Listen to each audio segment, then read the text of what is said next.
What's happening, guys? It's time for the weekly update for the Harmony One network. This is for the week of June 8th, 2022. I'm going to go ahead and summarize everything for you that's going on in the Harmony One network and sort of give you the lowdown. I went ahead and tried some of the community updates, dApps. I'll go ahead and let you know what I think about these new dApps and what's going on in the Harmony network. So let's go ahead and start off with the weekly Medium article here. It talks about thank you for joining the weekly publication of the Harmony One, and then you go down to general updates here, and you can see the Harmony Force. They're trying to raise the community awareness and sort of decentralization of the Harmony One network by creating a community of validator nodes. So if you're interested in becoming a validator node for Harmony One network, make sure to check out their Discord, and I'll leave a link for that in the description below. So just know that we did have issues with Harmony One, sort of some people calling it centralized network because they had a special mechanism to prevent the attacks on the shards, which kind of centralized their blockchain. However, right now they're working on decentralizing that, and as well as kind of getting the word out that they're decentralizing it, as well as building up the community. So Harmony Force is doing that. It looks like the process for this is called diving, and they use a sort of dolphin as their icon for that. Let's go ahead and head down to the community ecosystem updates. So Crypto Arcade, I actually went ahead and checked this out. It's pretty cool. They have a system of arcade games you can walk around and play. You can stream it online. You can have your friends join the chat and watch you play, and I think they can play as well. And the graphics are pretty cool. It didn't work so great on my Mac. It was a little bit glitchy to play the games, and it took a while to figure out the controls, but once you do it, it only took about 5 minutes to figure out, and then you change the controls on the keyboard to match what you like, and you're able to play pretty much any of the old school arcade games you want, and people can watch you and chat with you while you're doing that within the arcade system itself. Also, if you take a look at their arcade website, you have some land and some crypto cards for sale.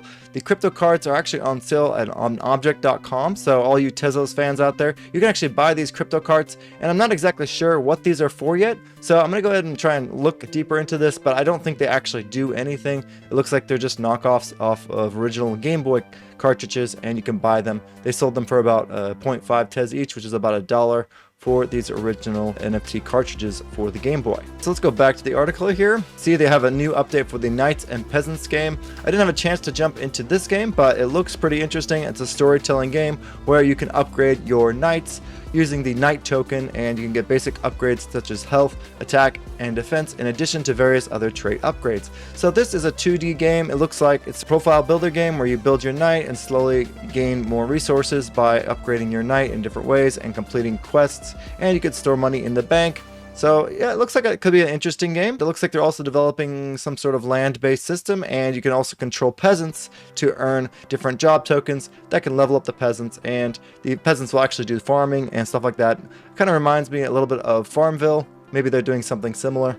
Next is a game called Speedstar. So Speedstar aims to bring a work-to-earn game that is developed through the Unity engine.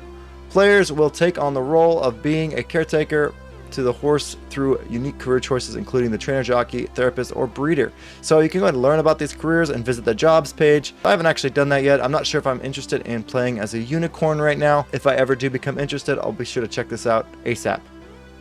Looks like you can go ahead and earn jock tokens, and it'll bring out character developments, and you can raise your vocational skill levels and restore fatigue. So that's pretty cool. I think it's an interesting idea. It looks like a racing game online, so you can earn points by racing and earn to race kind of game with unicorns. Over here, it looks like they have a few technical updates as well, so let's go over those. The graph integration. The graph is an indexing protocol designed to organize public blockchain data and make it accessible to developers.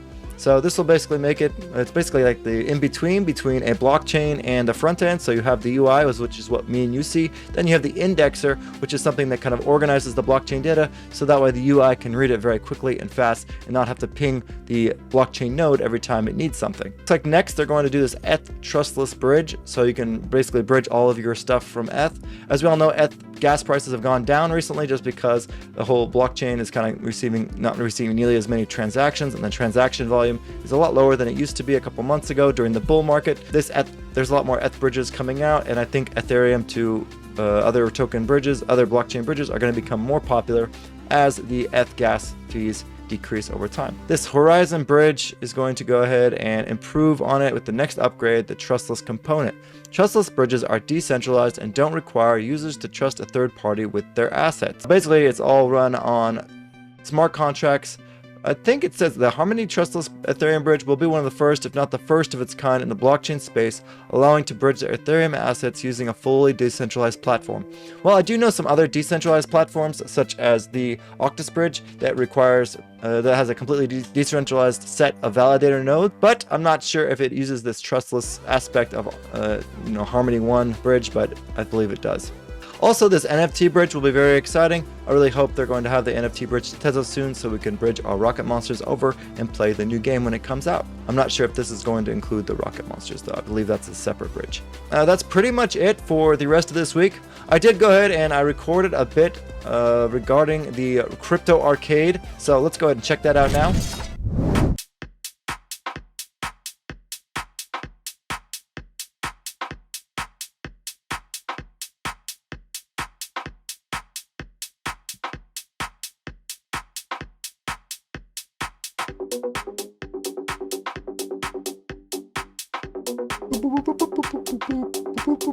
So pretty cool, pretty cool. There we go, log in to earn. Anyways. Looks pretty good, right? Yeah, it's pretty exciting. I'm very excited to see what happens with this arcade game. It's really cool that you can go ahead and meet people, talk to people, and play games at the same time. And I think there's a really big need for a Web 3.0 meetup space, and that where you can pay the subscription fee in crypto. I think that would be a really, really great use case as a substitute for Zoom or something like that, where you have to pay with your credit card. A lot of times these Zoom contracts can get really annoying. You cut your service. Whereas if it's a trustless system built on the blockchain, you can actually trust and you just basically pay in Bitcoin, and then you can get your Web 3.0 service. That's it for the video today. I hope that helped get you guys up on the Harmony One ecosystem, and I will see you guys in the next video. Peace out, everybody.